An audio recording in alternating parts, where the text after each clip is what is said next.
Hi everybody, welcome back to the channel. Thanks for tuning in. Today we're going to be taking a look at the Target exclusive Marvel Legends Hawkeye Tracksuit Mafia.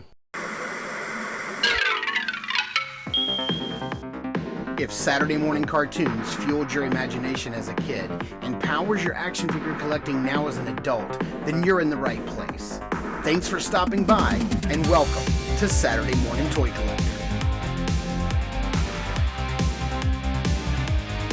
And if you like my content, please consider subscribing.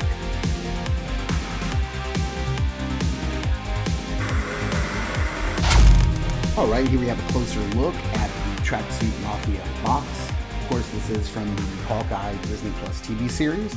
They have a render of the figure on the front, render of the figure on the side, and then some artwork here on the side of the box of the actors in the show. Flipping around here on the back, you can see everything the figure comes with. They're showing a different head on the figure here. He's holding a crowbar. The other two heads, the Molotov cocktail, the baseball bat, the golf club, and the machete. Again, all of this is figure rendered, CG rendered. And then on top, you just get the Hawkeye logo. So let's get this guy opened up and see everything he comes with. All right, here's what the Tracksuit Mafia guy looks like.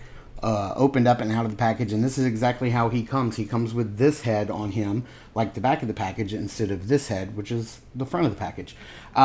He does come with a nice Molotov cocktail. These are going to be great for anybody who does action figure photography, and this is a very kind of rubbery piece. It's probably all cast in this translucent orange plastic, and then the bottle is just painted green. I would have liked a label on the bottle. That would have been nice, but beggars can't be choosers. We get what we get. Here is a driver, a golf club. It's just cast in this all black plastic with a little silver paint right here. I would have liked some silver paint on the head of the golf club, like right there on the face of it. That would have been nice. But again, we get what we get.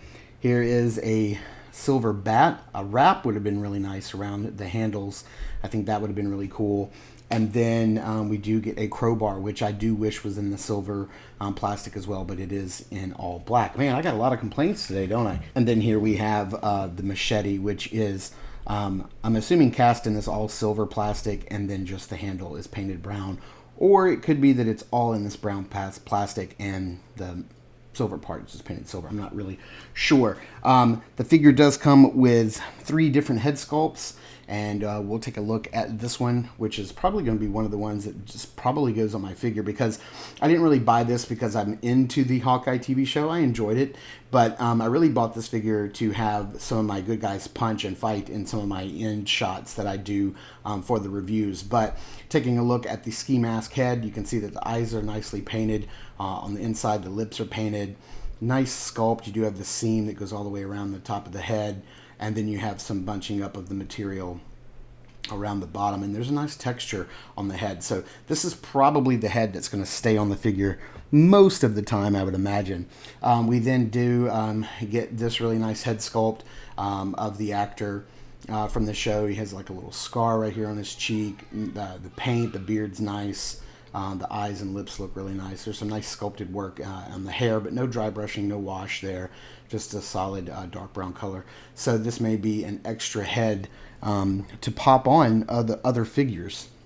And then here is the head that we get out of the package. And he is sort of the blonde-headed look with the full goatee. The eyes, and again, the eyes and lips are painted really nice and clean on this figure. I really dig it. Just taking a look at the figure overall, it is in this nice red jumpsuit. You can see that the knees are a little different colored plastics, are a little darker than the rest of the figure. One thing that I noticed straight away is that the arms are not pinless. They are double jointed, which is nice, but the knees are pinless, which is really cool. So I don't know. You guys let me know in the comments down below. Did they reuse these arms, the upper and lower arm, from a different figure that already had the pins, and that's why they went with them? You guys let me know. I don't collect enough Marvel Legends to actually know if these arms are reused from anybody else, but I'm sure somebody out there does, so please let me know. The paint apps are nice and clean on the stripes. They're very clean and straight and where they should be, all the way down the figure, which is really cool. You do have a nice silver on the under jacket and a silver on that zipper. I would have liked a silver on this zipper as well. Maybe not on the whole thing, but just maybe on the zipper. That would have been nice. You do have this extra band of red that goes around right here. That's a brighter, more pinkish color red that goes all the way around, which is really cool. That's a nice little touch. He does have one open palm and then one gesturing hand over here. One gripping hand, I should say, and then one open gesturing hand. I'm really glad that they didn't give him like a trigger finger hand, because I mean, like, it's kind of a trigger finger hand, but not really, because there's no guns for him to shoot, only weapons for him to hold. And then you have some nice sculpted shoes down here on the bottom. No paint, no laces, nothing like that. But going over articulation, the head is on a ball joint, so you can get lots of mobility there. He can look up about that far, look down about that far. Nice ab crunch, can look all the way down. He can lean back super far, and that sculpt on that zipper goes all the way back, so no matter how far you lean him back, you'll be able to keep that sculpt. He does hit the T-pose a little bit higher than a T-pose pretty easily. Arms do go all the way around, upper biceps swivel, double jointed elbows, which we've already talked about, but they are pinned, hinge and swivel, an up and down swivel, in and out swivel on that hand, and then an in and out swivel with that hand as well. I would have preferred this hand to have an up and down swivel. That would have been nice. He does have a cut right there at the waist. Legs can go forward that far, can only go back about that far. Upper thigh cut, double jointed pinless knees, should go all the way. Oh, this is really stiff joints. Goes about that far back, which is nice. And then we do have ankle pivot, rocker, and swivel, hinge and swivel down at the ankle for some articulation. So let's pop this head off, and hopefully these other heads will go on pretty easy. And they do. So there's what the character looks like. He has a very kind of sad and sullen look to his face, like he just lost his dog or something. Poor guy. But that head sculpt looks really nice, and of course it can look up a little bit further than this guy could, and he can look down about the same. And then let's pop on the ski mask, which is really nice because it fits down in that little zipper part on the under jacket, which is really cool, and it bunches up right there at the collar, which is nice. He can't look up hardly at all, and he can't look down hardly at all because of the sculpt. But that's probably how I'm going to leave this guy. Because I really want some unnamed thugs for my heroes to fight. So let's do a couple of size comparisons here, because as a sort of random thug for your heroes to fight, we really need to bring in some other lines to look at. So let's get some of these accessories out of the way, and let's see how this guy stacks up. So I want to go ahead and get him on the base.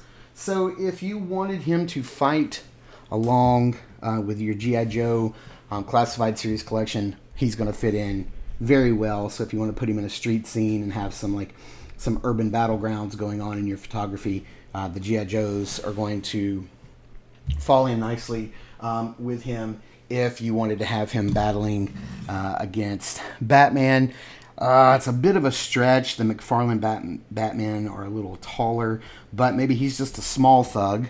And, you know, I'm sure if you do some forced perspective or have him on a base that's being knocked around, I think you can fudge it a little bit and get him to work well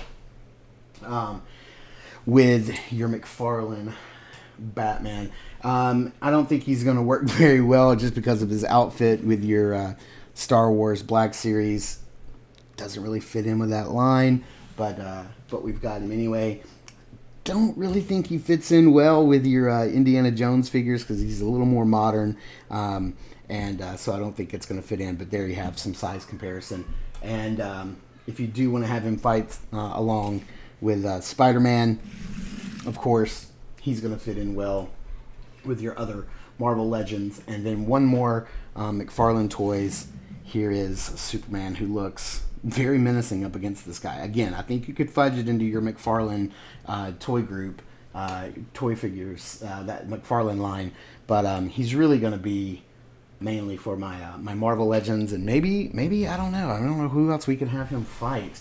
G.I. Joe, I think, is probably your next best bet. So there you have it. There's a closer look at the Tracksuit Mafia from Hawkeye's Disney Plus series. So let's get him under some lighting, into some backgrounds, and see how he poses up. Like I said, I really purchased this figure just to have some bad guy fodder for my heroes to fight and punch in my ending scenes that I do here at the end of the videos. So that's really what I want this guy for. I may try to track down one more. I do have one on pre-order from Target.com. I was able to pre-order one before he sold out, and then I did find this one in my local Target thanks to my good friend Scott. So thanks for letting me know that he was available. I was able to pick him up locally, and hopefully I'll be able to find another one in stores before my one from Target ships, because, oh man, that shipping is... They tacked on $6 for shipping. So thank you guys so much for tuning in and watching. I super appreciate it. Thanks for hanging through to the end of this video. Please continue to give us some likes, subscribes, some thumbs up, to leave us some comments. Let us know that you're digging the content. It helps us get out there in front of more people, and that really helps the channel, and I appreciate it. Please check us out over at Instagram.com/Saturday Morning Toy Collector. This has been the Saturday Morning Toy Collector. I'm your host, Mark, and remember, I will see you in the toy aisles.